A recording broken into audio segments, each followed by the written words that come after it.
My name is Cora, and age has made me small the way the sea makes stones small rounded at the edges. Softer to the hand, still stubborn at the core. I live in a house that knows my footsteps and carries them like a secret. A little brick place with shutters the color of faded moss and a porch rail. Arthur painted crooked the spring before he left this world. I keep his hammer on a hook above the washer. It rattles when the cycle shakes. Some mornings I rattle with it, and some mornings I am a smooth, quiet rock.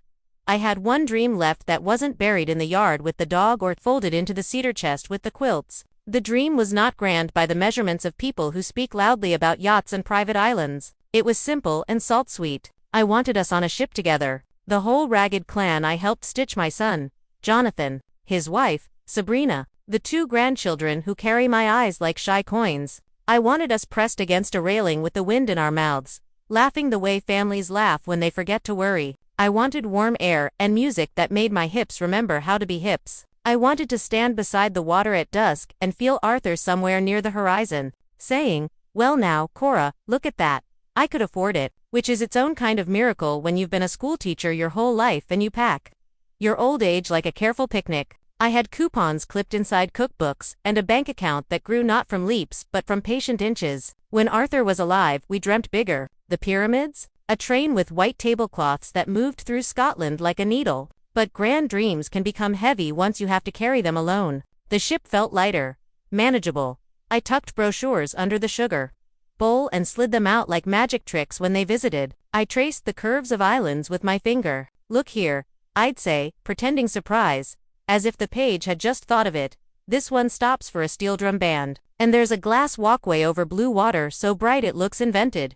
Jonathan would grin with his old boy smile. He used to grin like that when he'd come home with frog pockets and scraped knees. The grin is thinner now, stretched by years and bills and that dull hurry people wear when they're late for their own lives. He'd say, "That's not a bad idea, Mom. We'll have to figure the timing." Sabrina would tilt her head like a magazine page had gone wrong. She is a woman made of angles and arrangements. She photographs her meals, her plants, her moods. She photographs her photographs. She smells like grapefruit when she leans to kiss my cheek and looks past the curtains.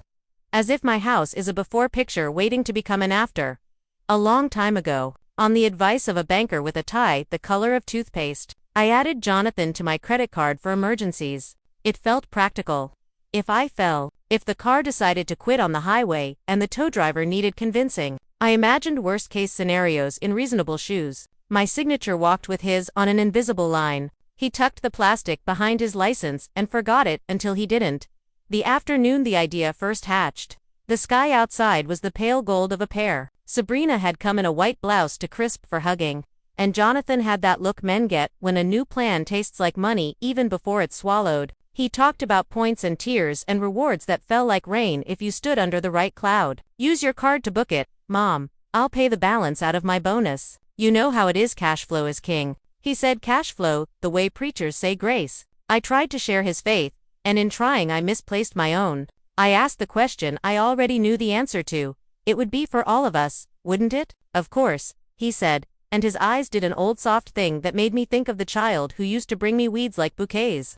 We had pie, lemon meringue, the top browned just enough to remind you, heat has hands. He complimented the pie and glanced at Sabrina as if the pie and I had coordinated our outfits without her approval. She smiled inside her lips. Cameo, smile. That evening, after they left, I rinsed plates and told the sink what I can never tell a person.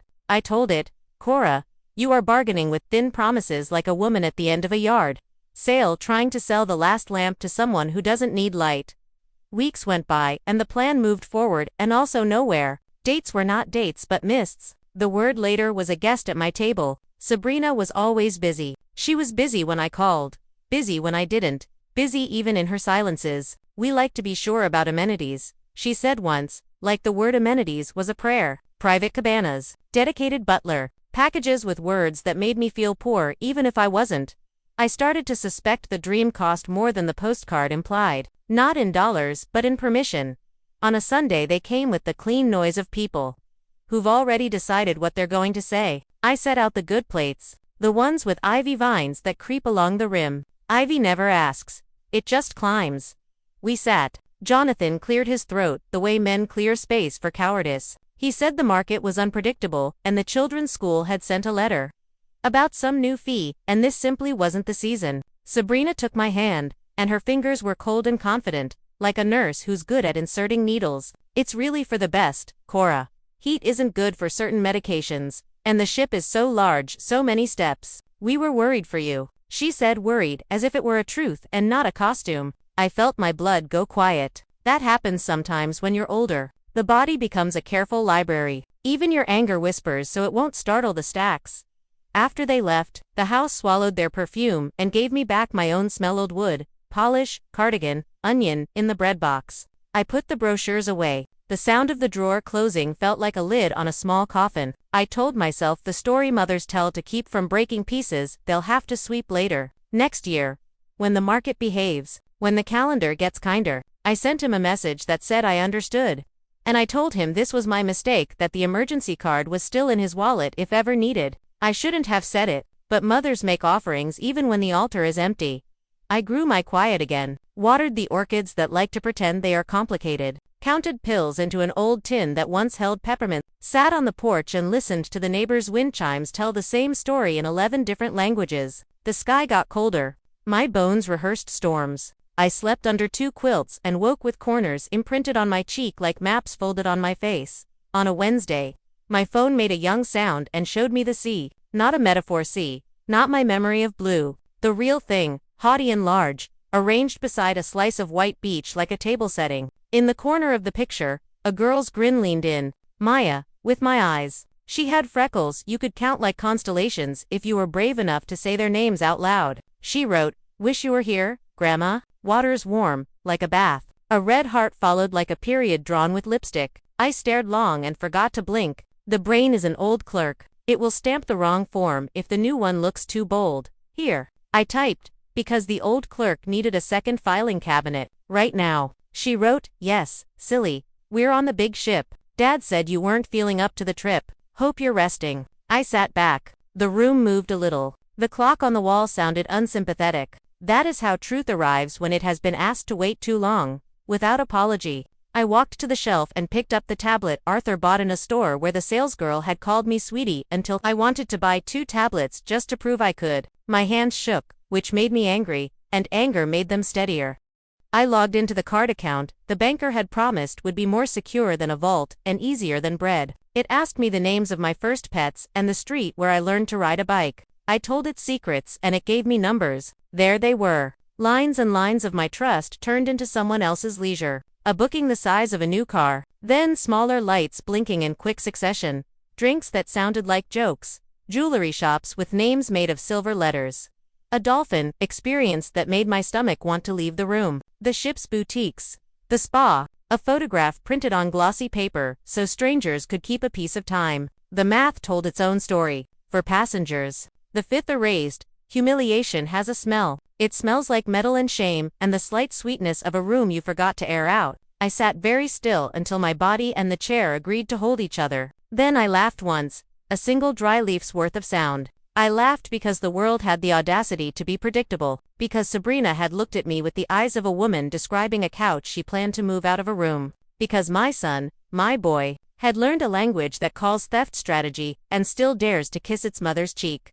I went to the bedroom and took my ledger from the drawer beside the sweaters that don't like dust. Teachers keep ledgers even after we stop pretending to be in charge of children. We like to make columns. We like to press the mess into lines. I wrote the charges by hand. Each letter a stitch. I wrote the date of Maya's message, the time my old heart corrected itself. I wrote the name of the ship as if putting ink on it might make it blush. I wrote the total the way you write the name of someone who has wronged you and you still wish them a good night.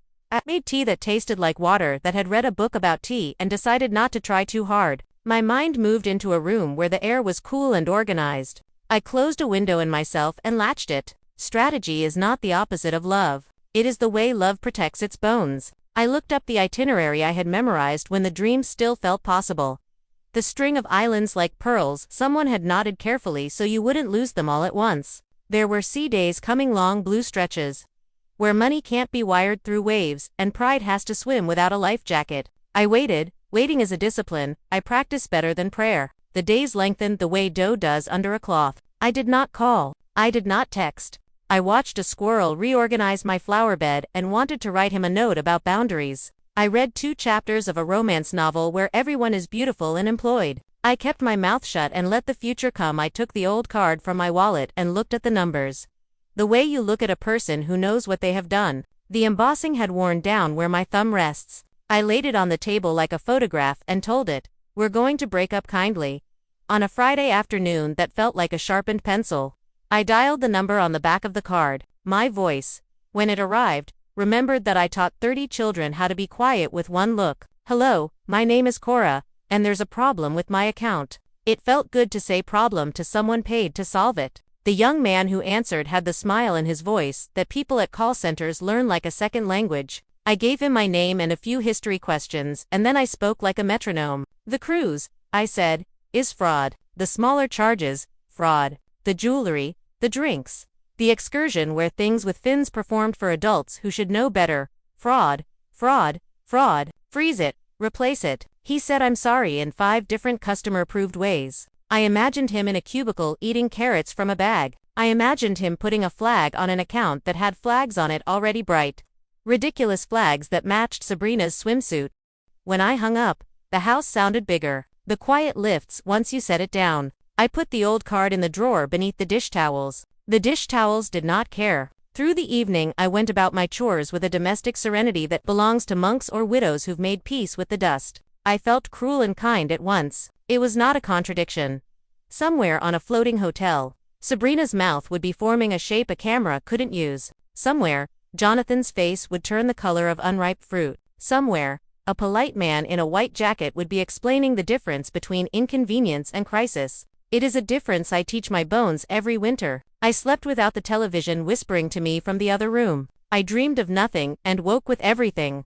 Morning came like forgiveness, slow and undecorated. I made oatmeal and put a peach on top to remind myself sweetness is not a rumor. It was a sea day for them, the map had promised. No docks, no land-shaped excuses, just a horizon doing its endless trick. I pictured the ship from a brochure's angle, graceful and smug, wearing its decks like bracelets. I pictured my family moving across it like actors who have forgotten their lines.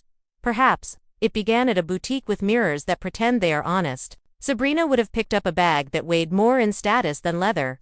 Held it so the logo faced forward in the pose that says "Please tell me who I am." She would have handed over her room card with the elegance of a woman cooperating with a ritual.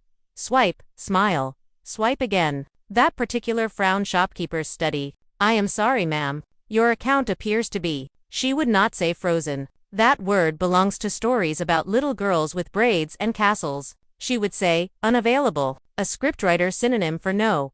Maybe it started by the pool.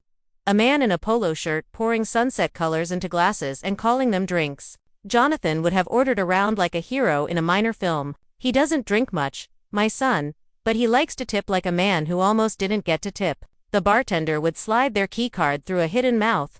Look down, look up, look down again, and then reach for politeness like a towel. "Sorry, sir, there seems to be an issue with your payment method." He would offer a different card like a bandage falling off in water. The first panic is never loud. It folds itself into a smile and quotes technical difficulties. The second panic is a hand on a wrist, a hiss that isn't a word. A small argument about whose idea this was and who should have known. The third panic is numbers. It is looking at a screen that shows what joy cost when joy thought no one was watching. It is the terror that happens when the child in you realizes there is no adult in the room. I ate my oatmeal and pressed my napkin flat like paper. By evening, the theater of humiliation would be ready for its audience. They dress you up for the captain's dinner as if public disgrace deserves a tuxedo. I have never met a captain who isn't at least partly a magician. They float entire cities and make people forget they are mostly water. But even magicians sign bills. The wine would arrive in glass that glows like church. Sabrina would tilt her head to let her earrings catch the light they were purchased for. Maya would cut her meat with the seriousness of a girl pretending to be a woman. And Leo would make jokes that don't land and also break your heart.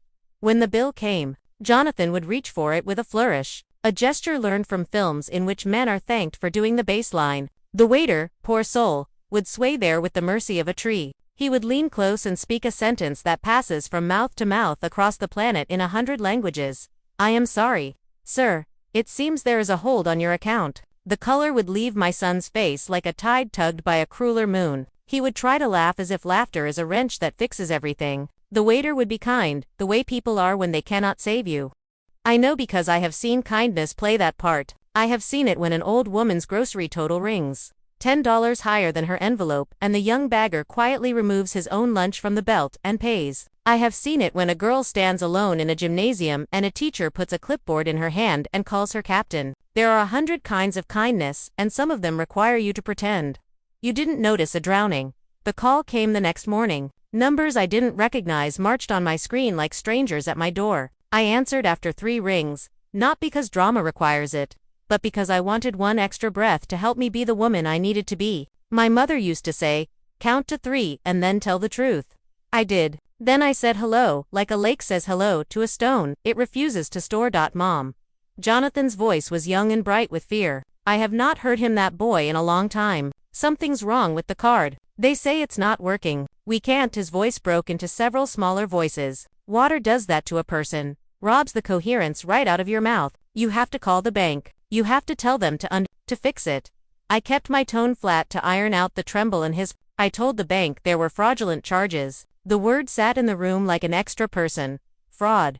People are afraid of it the way they are afraid of cancer. They think saying it invites it closer. Mom, he said, as if the syllable could still buy him time. It's us. It's our trip. Sabrina said. There was a muffled rustle, a hand over the receiver, another mouth asking what I said. He came back. Sabrina said, you knew we were coming. We told you we'd have to postpone with you, and that you were. He searched for a My hand laid itself on the table as if to keep me from leaving the room. Oh, I said, as politely as a woman at a terrible party. Is that what she said? I must have missed that part, Jonathan. I remember you saying not now and maybe next year. I do not remember you saying our dream will be cut into 4 and we will eat it without you while you water the plants. Mom, it's a misunderstanding. I'll pay you back. It was just easier on your card because of the limit. The limit. He said it the way a child says magic word. I took a breath deep enough to count as an event. You are a man, I said. You are not allowed to borrow your mother's name and call it convenience when you carry her out of the picture.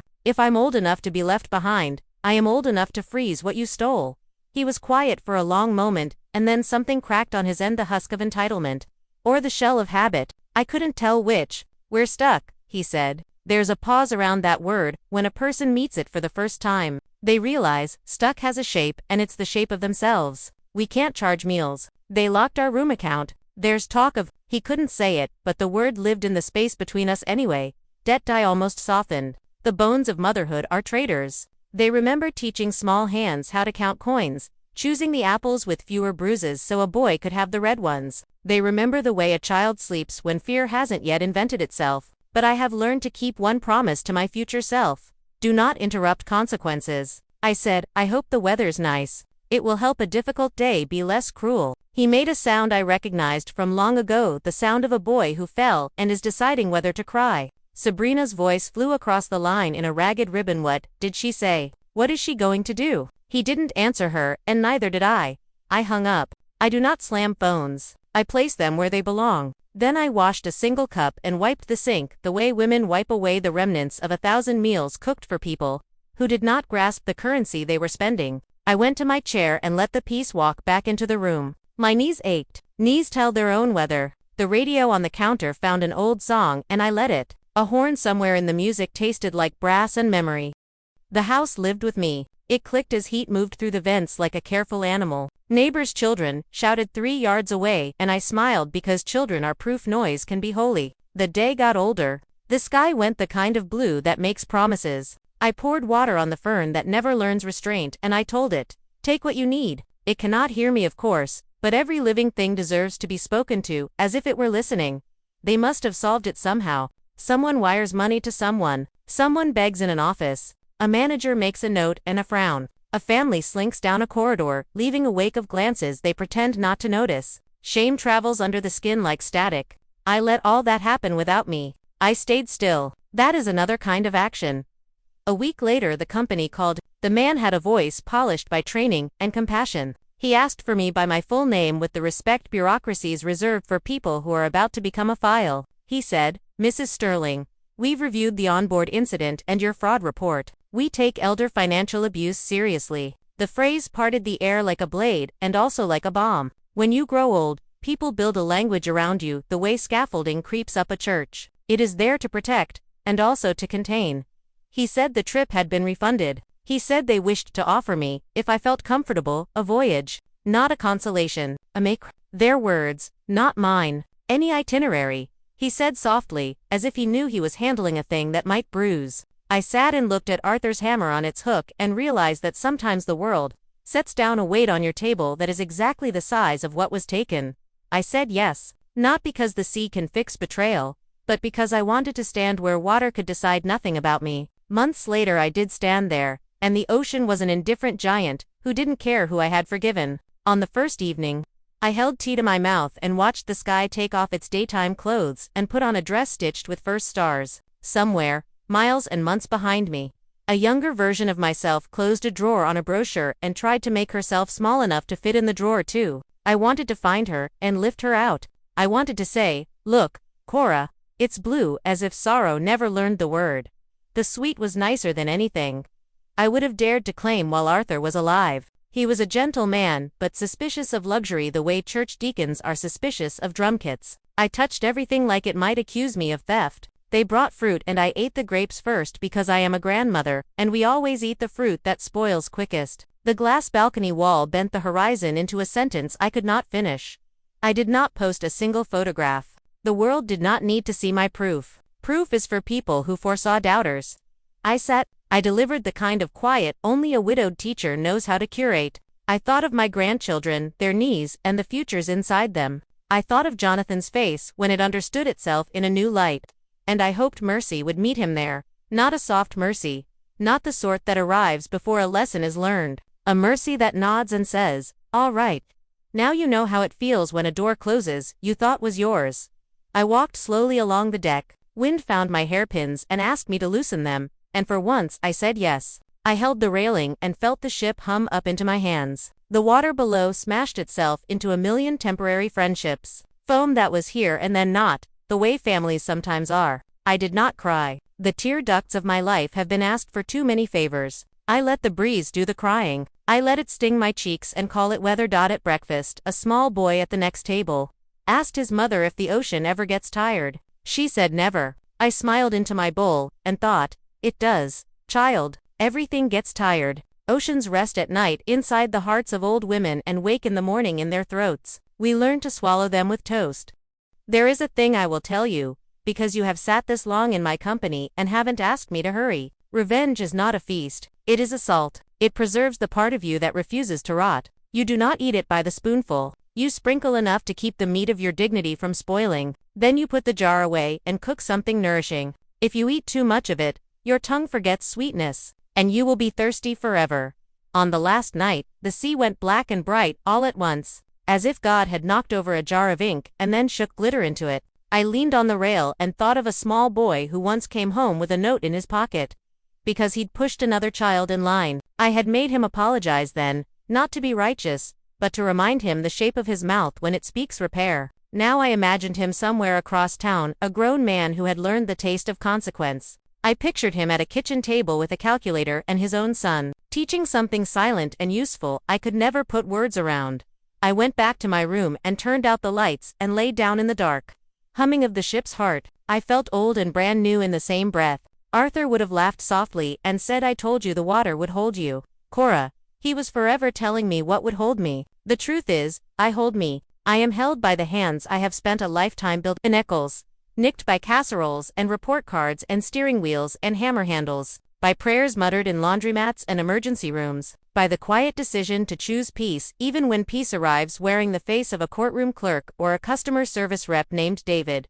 When we docked, I did not rush. Let the eager ones run back into their noisy lives. I sat on the bed and tied my shoes. My toes are not pretty. They are veterans. I said thank you to the room as if it were a person who had loaned me a coat. On the gangway, a man took my bag and said, have a blessed day. And I said I already did.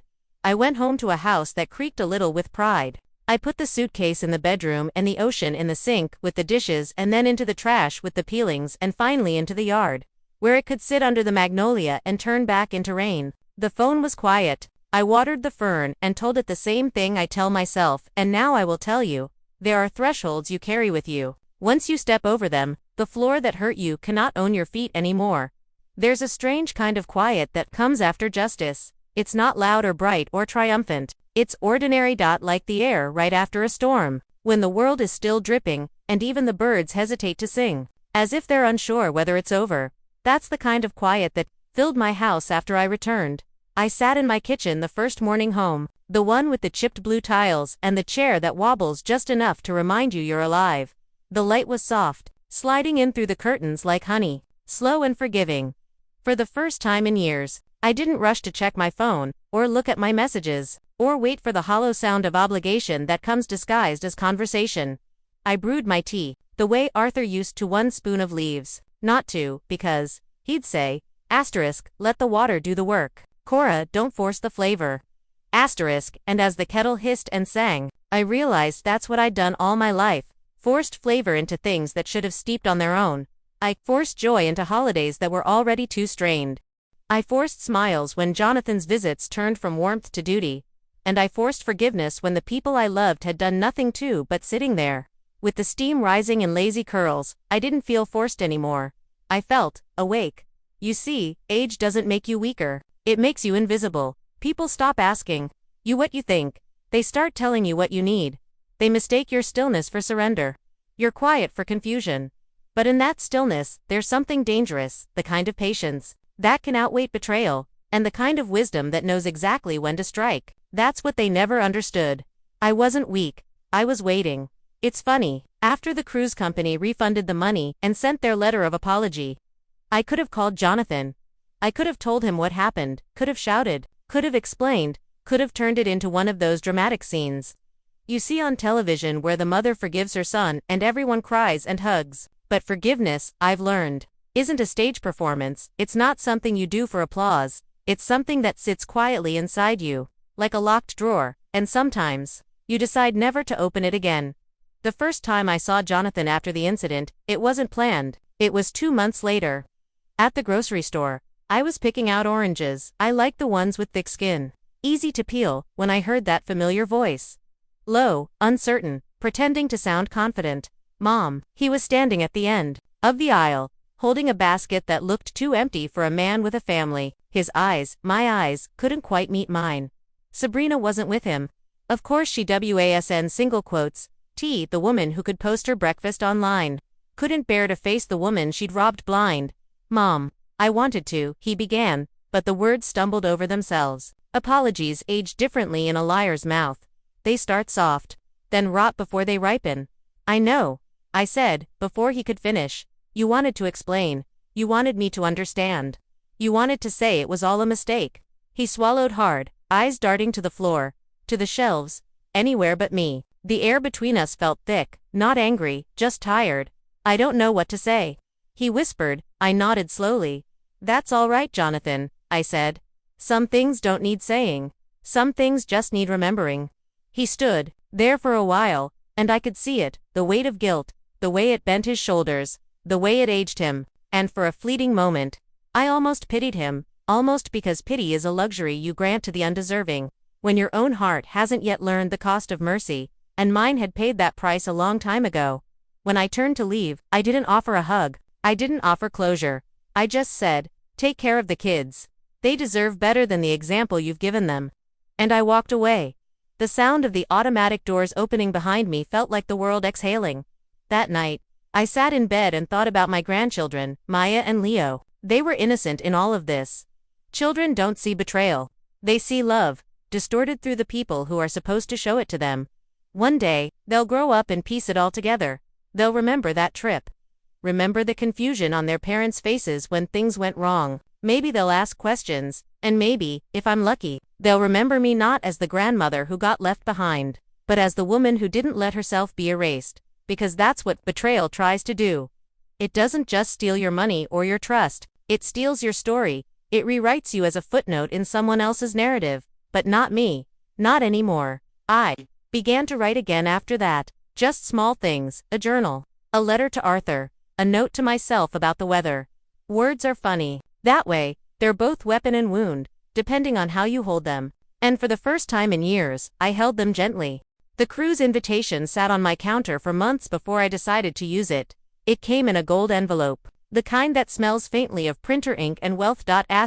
Complimentary 7-day voyage for two. It was written in perfect cursive, as if they were inviting me to a second chance. At first, I told myself I wouldn't go. What business does an old woman have on a ship full of people chasing sunsets and champagne? But every time I walked past that envelope, something inside me whispered, go, not out of revenge, but out of reclamation. The sea had been taken from me once. I wasn't going to let it be the closing chapter of my story, so I packed light, one suitcase, one hat, one photograph of Arthur, and boarded the ship on a Sunday morning. The air smelled like salt and sunscreen and expensive dreams. And for the first time in years, I didn't feel small. I felt infinite. I didn't tell Jonathan I was going. He didn't deserve to know. I told no one, really. Sometimes, the most peaceful journeys are the ones you take alone, when there's no one left to explain yourself to. The first night on the ship, I stood on the deck as the engines rumbled to life. The water stretched endlessly in every direction, dark, alive, whispering secrets I didn't need to understand. The wind pushed against my skin, and for a brief, dizzying moment, I felt Arthur beside me. I could almost hear him laughing, that low, gentle laugh that used to rumble through my ribs. You did it, Cora, he said in my mind. You made it to the ocean. I smiled, not because I believed in ghosts, but because I believed in echoes, and some echoes last longer than flesh. The cruise itself was beautiful. Not the showy kind of beautiful that Sabrina would have posed for, but the quiet, aching kind that lives in between moments. The way sunlight bounced off the waves like liquid glass. The smell of coffee at dawn when the horizon looked half asleep. The laughter of strangers, who didn't yet know they'd become temporary family by the end of the week. One evening, as I sat alone at dinner, a young waiter, barely 20, nervous as a leaf, spilled water all over my table. His hands shook as he apologized. I told him it was all right, that life was full of spills, and most of them weren't worth crying over. He laughed softly, and for a second, I saw Jonathan in him, the boy he used to be, before ambition swallowed tenderness. After that, the waiter made sure my tea was always hot. He'd smile shyly and say, "It's steeped just right this time." I'd nod, pretending not to notice that he'd memorized exactly how I liked it. It was a small kindness, but it filled a space that had been empty for too long. On the 5th night, I walked the deck alone, the stars stitched across the sky like a quilt Arthur would have admired. The sea hummed below, dark and endless, and I thought about the cycle of it all, how water evaporates, becomes clouds, and falls again as rain. How even when it disappears, it's never really gone. Maybe love is the same. Maybe even betrayal, in its own twisted way, returns as understanding. I leaned against the railing and whispered into the wind, "I forgive you, Jonathan." And the sea didn't clap or cheer or whisper back. It just kept moving, steady, indifferent, eternal. And somehow, that was enough. When the ship docked a few days later, I didn't rush off like the others. I waited until the crowd had thinned, until the noise had settled. Then I stepped off the ramp with a small smile and whispered, "Goodbye, Arthur. Hello, peace." I didn't bring back souvenirs or trinkets. I didn't need them. The ocean had already given me something better. The final chapter written not in anger, but in grace. Coming home after the sea felt like stepping back into a room I'd already forgiven them. Air knew my name again. The floor complained the way old floors do, faithful and honest. I put the kettle on. The window above the sink wore the sunset like a shawl. And the house, my quiet house, leaned into evening, without asking for anyone's permission. Peace is not loud. It does not announce itself with trumpets. It arrives like steam, like breath on a cold day, like the soft click of a lock that finally fits your key. I moved through the rooms touching what belonged to me. The small wooden bowl where Arthur kept his watch, the picture of Mama in her Sunday hat, the plant that refused to die, no matter how much life insisted it should. I thought of the ship, of water holding my reflection like a secret, and I smiled because sometimes the world returns what people try to take. I did not call Jonathan. I did not call anyone. I let silence shake out its coat and sit where a crowd used to be. And in that space, I made a new habit. Each morning I wrote one page.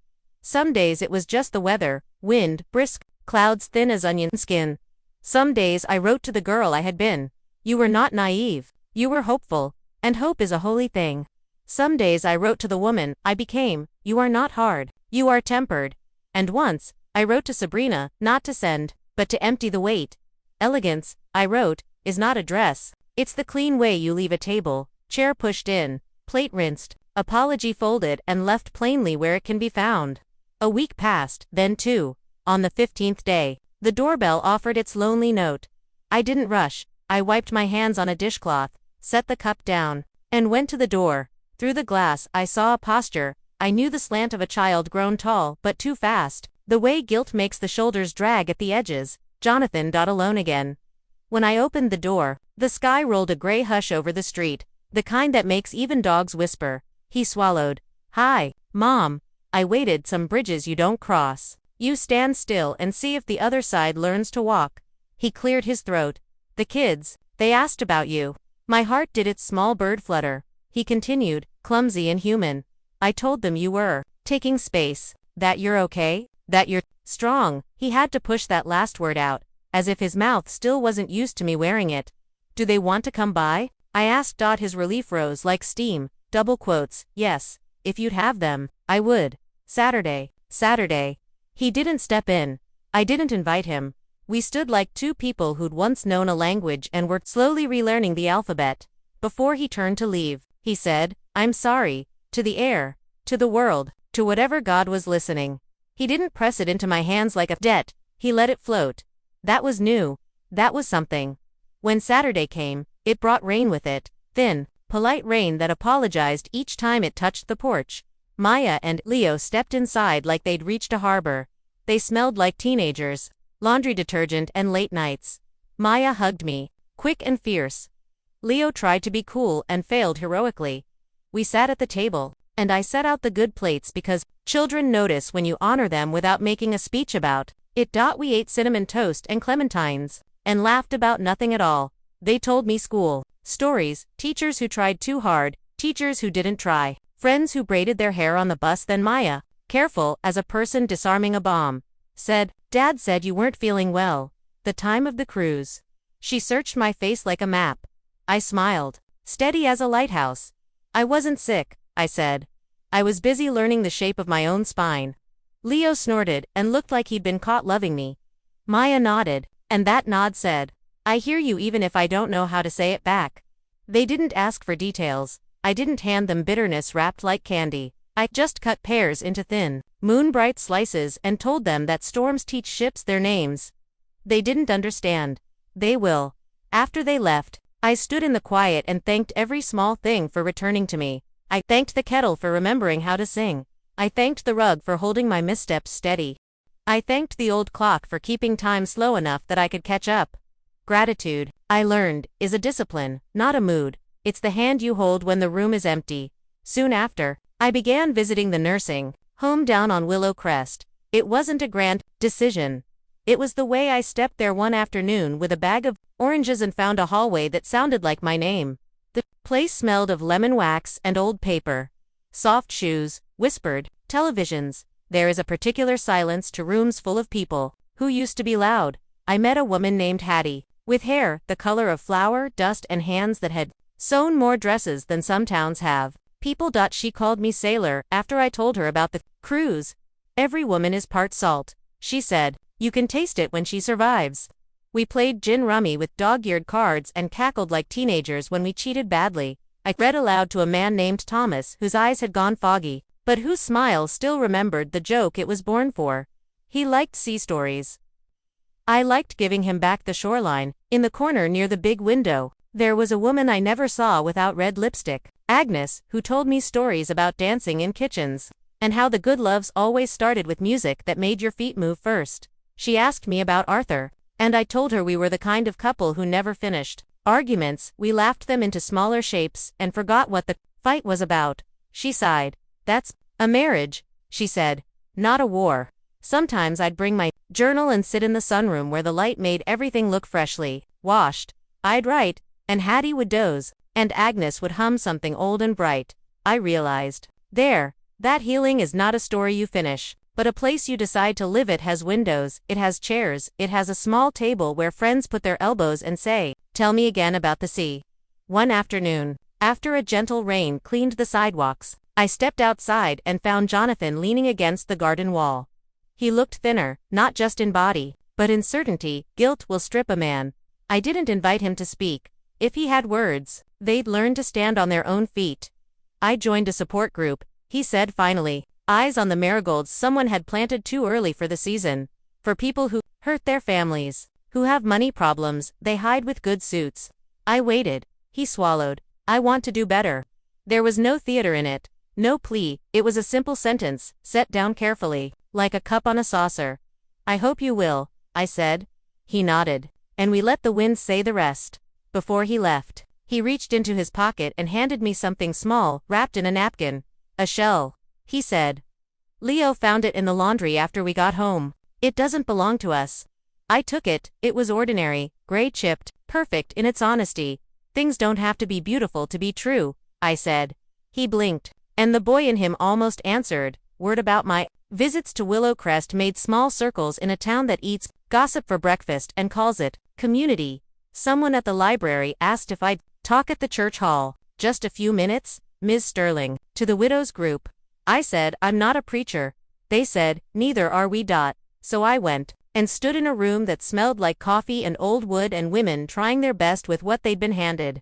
I told the truth, the way a person lays out a tablecloth, smooth, clean, no show. I talked about trust that breaks like thin ice. About the arithmetic of absence. About how silence can be a weapon and a bomb. About the phone call that cut a rope without raising a hand. They didn't clap. We're not built for applause in rooms like that.